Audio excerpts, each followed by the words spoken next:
So this is an empty console application project that we've created with the wizard. And I'm going to go View, Solution Explorer, and go to Source Files and add a new item to our source files. And this will be a C++ file. And we'll specify, name it main.cpp.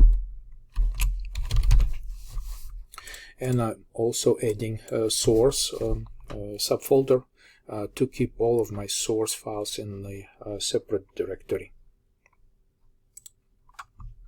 Okay, so this is an empty file, so now we can close Solution Explorer and copy and paste this sample and just build it and run it as is. Let's try this sound playback.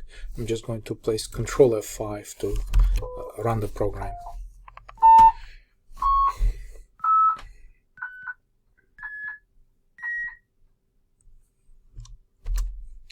So this is an example of this code running and generating these annoying beep sounds. So the beep call doesn't wait for the sound card to complete the playback. So the tone is generated asynchronously, and to synchronize the frequency with the sound, I'm trying to use the sleep API function to basically put the program to sleep and wait for the sound to complete. There's also a flush manipulator that displays the frequencies on the screen. So the flush manipulator forces the output to display immediately and not being buffered somewhere while we're playing with beep and sleep. So this certainly demonstrates the results of using these two APIs.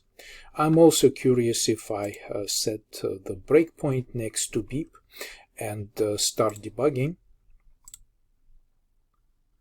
And if you're curious, you can also switch to disassembly view and observe what's happening here and how the beep is getting called with all of the parameters. So we're going to need some of this information later on, but it's just now it should be quite visible that we're actually doing like making calls into beep in this debug build.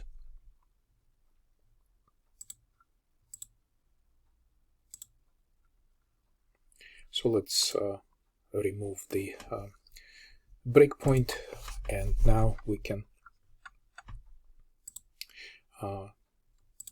basically go back to our initial code and try the same logic inside the assembly program.